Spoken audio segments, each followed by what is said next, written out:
Tamil Nadu assembly ఎన్నికల్లో majority కొద్ది దూరంలో నిలిచినప్పటికీ మిత్రపక్షాల సాయంతో అధికారంలోకి వచ్చిన విజయ్ తన ఆటను మొదలుపెట్టారు.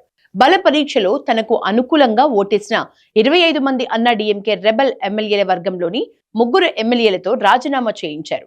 ఈ 3 స్పీకర్ కి రాజీనామా లేఖలు సమర్పించడం, ఆయన వాటికి ఆమోదం తెలపటం చకచకా జరిగిపోయాయి. త్వరలో రానున్న ఉప ఎన్నికల్లో ఈ 3 టీవీకే టికెట్ల మీద పోటీ చేసే అవకాశం ఉంది. కొత్త ప్రభుత్వం కొలువుదీరిన కొద్ది రోజులకే తమిళనాడులో కీలక పరిణామం చోటు చేసుకుంది.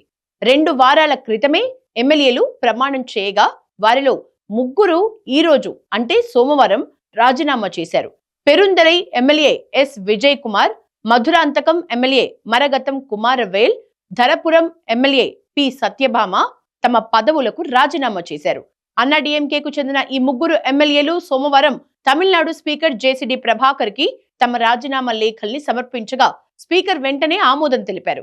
మే 13న అసెంబ్లీలో విజయ్ బలం నిరూపించుకున్న సమయంలో షణ్ముగం సారథ్యంలోని అన్నా డీఎంకే రెబల్ వర్గానికి చెందిన 25 మంది ఎమ్మెల్యేలు టీవీకే ప్రభుత్వానికి అనుకూలంగా ఓటేసిన సంగతి తెలిసిందే. వారిలో ఈ 3 ఎమ్మెల్యేలు కూడా ఉన్నారు. టీవీకే చీఫ్ కోఆర్డినేటర్ మంత్రి కేఏ సెంగొట్టాయన్ ఇచ్చిన మాట ప్రకారం ఈ 3 ఎమ్మెల్యేలు రాజీనామా చేసినట్లు తెలుస్తోంది.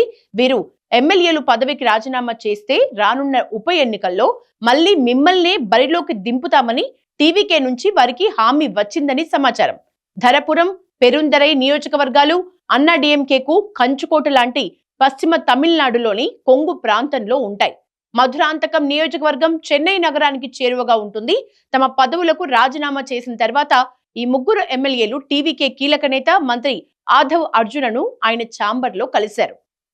అయితే అన్నా డీఎంకే రెబల్ వర్గానికి చెందిన కొందరు ఎమ్మెల్యేలు పార్టీ జనరల్ సెక్రటరీ ఎడప్పడి పళనిస్వామిని కలిశారు. తిరిగి పార్టీతో కలిసిపోతామని వీరు సంకేతాలు ఇచ్చారు. P Haribhaskar, S Mohan, SM Sukumar అనే 3 ఎమ్మెల్యేలు పళనిస్వామిని ఆయన నివాసంలో కలిశారు. మే 4న వెల్లడైన తమిళనాడు అసెంబ్లీ ఎన్నికల ఫలితాల్లో విజయ్ సారథ్యంలోని టీవీకే 108 సీట్లు సాధించి రాష్ట్రంలో అతిపెద్ద పార్టీగా నిలిచింది. కాంగ్రెస్, వీసీకే, కమ్యూనిస్టులు తదితర చిన్న పార్టీల మద్దతుతో మే 10న విజయ్ తమిళనాడు సీఎంగా ప్రమాణం చేశారు. బల పరీక్ష సమయంలో అన్నా డీఎంకే రెబల్ వర్గం కూడా విజయ్ ప్రభుత్వానికి మద్దతు ఇవ్వటంతో ఆయన సునాయాసంగా బల పరీక్షలో నెగ్గారు. అయితే కీలక నిర్ణయాలు తీసుకోవడానికి విజయ్ మిత్రపక్షాలపై అతిగా ఆధారపడాల్సి వచ్చింది. ఈ నేపథ్యంలోనే అన్నా డీఎంకే రెబల్ ఎమ్మెల్యేలను రాజీనామా చేయించి వారిని టీవీకే తరపున పోటీ చేయించి గెలిపించుకుని అసెంబ్లీలో సొంతంగానే పూర్తి బలాన్ని పొందాలి అనేది విజయ్ వ్యూహంగా కనిపిస్తోంది.